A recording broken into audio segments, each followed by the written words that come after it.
welcome back to my channel. My name is Rosalie. I'm happy to have you here. I am about T-minus 12 hours fresh off of a plane from California. If you are new here, that is where I was born. That's where I grew up. I moved to Dallas in 2021 with my partner because this is where his family is from and because I've just always wanted to experience what it's like to live in a different state. Like I said, that was 3 years ago, which is kind of unbelievable. And somehow I feel like I blinked. It's 2024 and I have not been back since. So I was very, very nervous, to say the least. I've visited Northern California a couple times in the past few years, but if you are familiar at all with the state, you know that Northern California and Southern California are two completely different places, both culturally, geographically, and for me, sentimentally, they hold completely different memories. I love Southern California for all of the reasons that everyone does. It's beautiful, it's fun, it's diverse, but just like I'm sure so many other people can relate to when it comes to the place where they grew up, it makes me feel complicated things and it can be pretty triggering. So I was very nervous to return, but it was time for my niece to have her baptismal and I would not have missed that for the world. My sister had her first kid in 2021, later the same year that I moved away, and she is the coolest,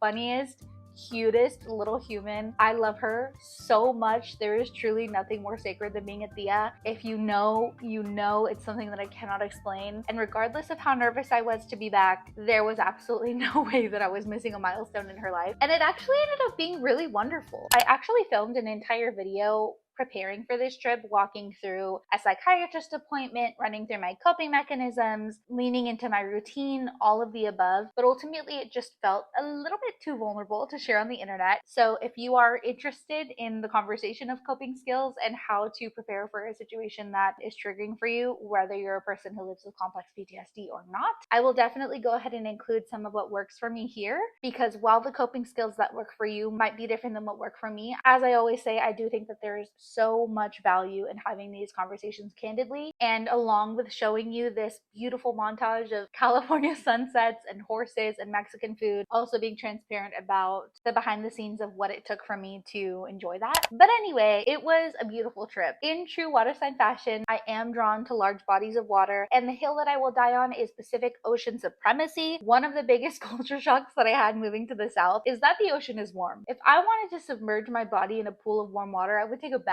Okay, Galveston is beautiful, but stepping into a lukewarm ocean is not an enjoyable experience. Okay, I want to throw on a wetsuit, ride a boogie board for 2 hours, run out of the ocean, and warm back up in the sun like a lizard laying on a rock.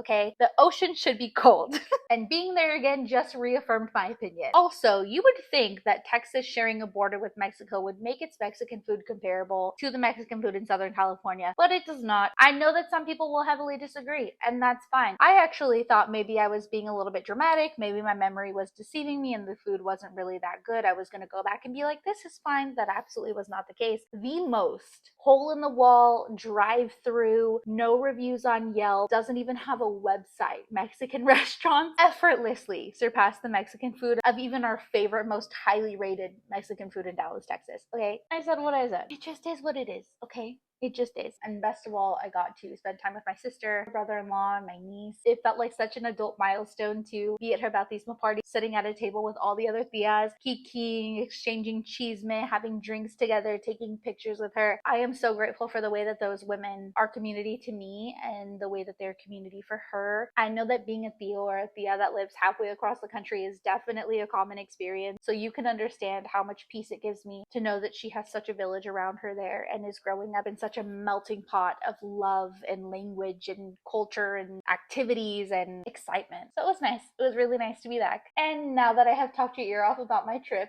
there is quite a bit of resetting to do. So I thought we could do it together. Unpacking, cleaning the apartment, catching up on work. If nothing else, it will keep me productive. So it is a little bit self-serving, but I will include those coping skills and other tips so that you can take away something too. I know I'm definitely not the only person who has a complicated relationship with the place where they grew up, and going home can be so hard for us, especially going into these holiday months. So you can skip here.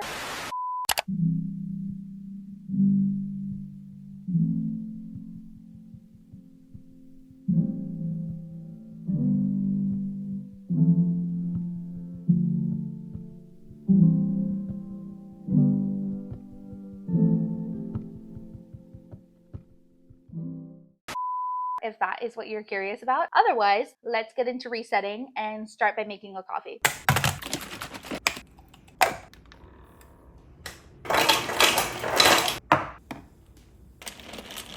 Oh, hi, Edinka. Oh, here she comes. She says, if you're giving out attention, I will take some. Yes, please. I actually don't think there's anything better than returning to your pets after traveling. I was shrieking when we were coming up the elevator coming home last night because I just could not wait for their reactions. And they never disappoint, okay? Nobody loves me like my pets love me. And the feeling is mutual.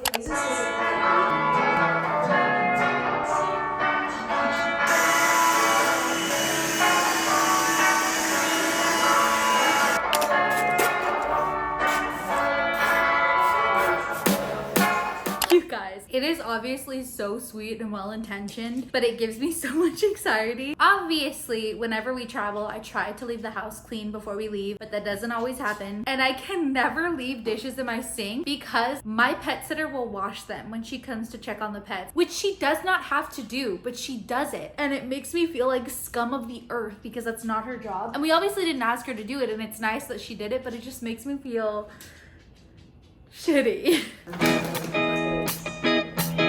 Hello. It's not dinner time. I was putting away your food.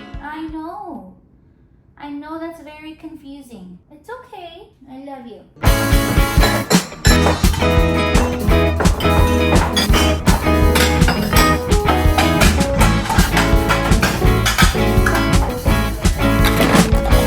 Just for today, let's take the long way home. I need some more time.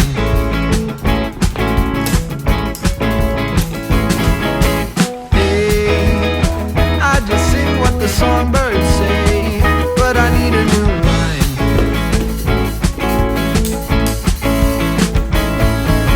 Go, boy, you got chores to do, and they need them done.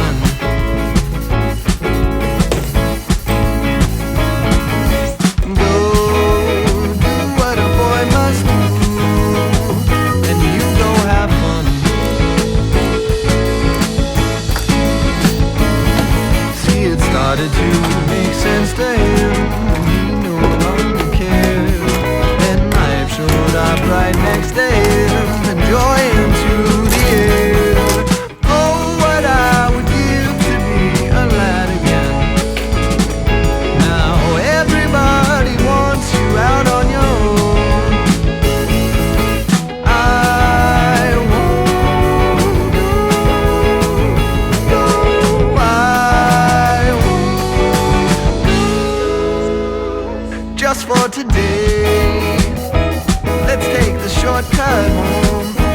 We need to move, we need to move, we need to move. As incredible as the food in California was, I am so excited to have a home cooked meal because we were having to pick up so many things on the go. We don't have much because we obviously didn't get a chance to go grocery shopping this weekend, so I'm just grilling some chicken. So I'm just grilling some chicken breast and making some Annie's mac and cheese. Good enough for me.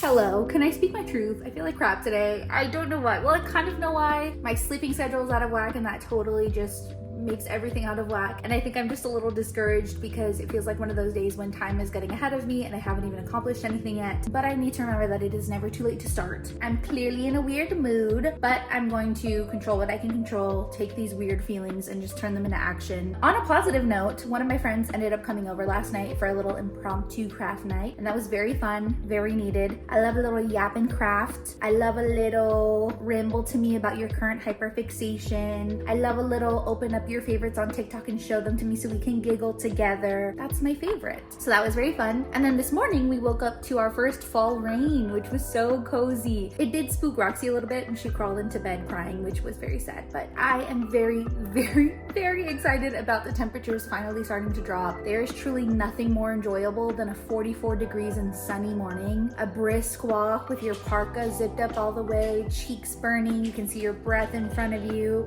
Oh, Oh, I just can't wait. And the fall foliage got so beautiful here last year. I really hope it does again this year because it normally doesn't. In the years prior, I don't remember it being that pretty, but we'll see. I'm getting ahead of myself. As you can see, I am finally succumbing to fall. Normally, I am so excited to rush into it, but this year I think I just had such a good summer and have had so much fun with my friends in the city that I have been clinging to the sweetness of late summer. But I told myself that after my trip to California, once the official first day of fall has passed, we are gonna go full force. So I am finally catching up on all of the fall vlogs that people have been posting for weeks now. Anyway, we've still got quite a bit to do. As I said, today was originally going to be the day where I hopped back into emails, caught up on work, but that is clearly not what's happening, and that's okay. We are not gonna dwell on it. We've still got a few hours of sunshine, and that is worth something. So we're going to handle folding the laundry that we washed yesterday, washing the dishes, taking out the trash, walking Roxy, and then I think I need to defrost some meat for dinner. Not sure what we're having. Ooh, I cannot wait to make my first soup of the season. Oh, that's so exciting, and a crock pot meal is so convenient. Anyways, how many topics can I discuss in 2 minutes? Let's take it one thing at a time and do our best.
Heavenly outside. It's like I can feel myself coming back to life. Ooh, speaking of the changing of seasons, I have something to show you. I went and picked up our book club books for this month this morning, and I'm really excited about this one. It's like a spooky little vibe. The synopsis is definitely something that I would watch if this was a movie, so I'm really excited to have this be my first fall read. It's a really good pick for book club. I haven't heard of it at all before, which is great because if I love it, that's a good recommendation to pass on. But it's perfect timing for spooky season, and I'm excited to dive in because there's truly no better way to embrace fall than a good fall book. So I'll let you know my thoughts on that.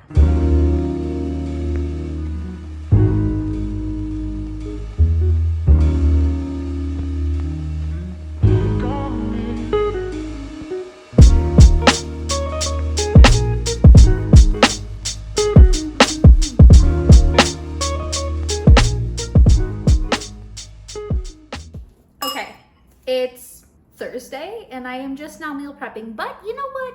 Better late than never, okay? Because I really struggle with lunch, just in the sense that I feel like I fall into this habit where I'm really good about having breakfast, I'm really good about drinking water throughout the day, most of the time, and then I look up and it's maybe 2 hours before dinner, so it's too late to have a lunch, but I'm also so hungry that I can't wait for dinner, and that's kind of where I crash, which is really not ideal because that's also around the time when I'm going to the gym and I need to be fueled for the gym. And also I'm just not supporting my body enough if I'm only having 2 meals instead of 3. So I put together a little Southwest salad. It honestly doesn't look that great, but I got the idea in my head. I thought it would taste really good, and the execution just wasn't there, but that's okay. I think it would be a little bit better with avocado, but we can always add that later. Right now it is lettuce, chicken with Southwest seasoning, black beans, and some corn. The corn was not what I thought it was. I thought the can of corn that we had in the pantry was regular corn, but it was cream of corn, so I had to like strain it. And then the lettuce bag that we have, we literally just bought like 2 days ago, and it's already brown. So that's great. That's really great. But hopefully it's satiating. It's actually really good.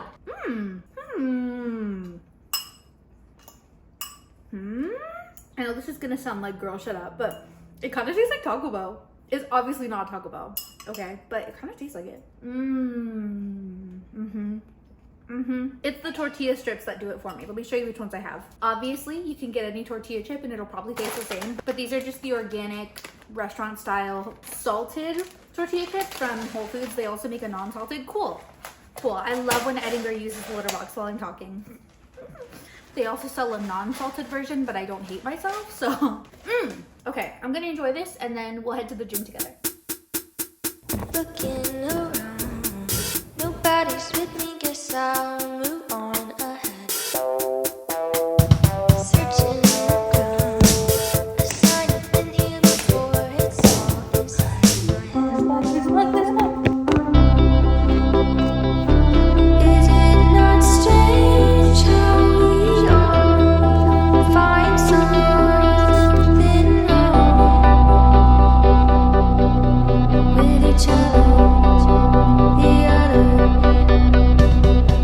Is it not strange how we all find something? Okay, we have managed to have quite the productive week. A big part of that was definitely getting back into my routine of reading before bed. This book, this is a novel called Chlorine by Jade Song.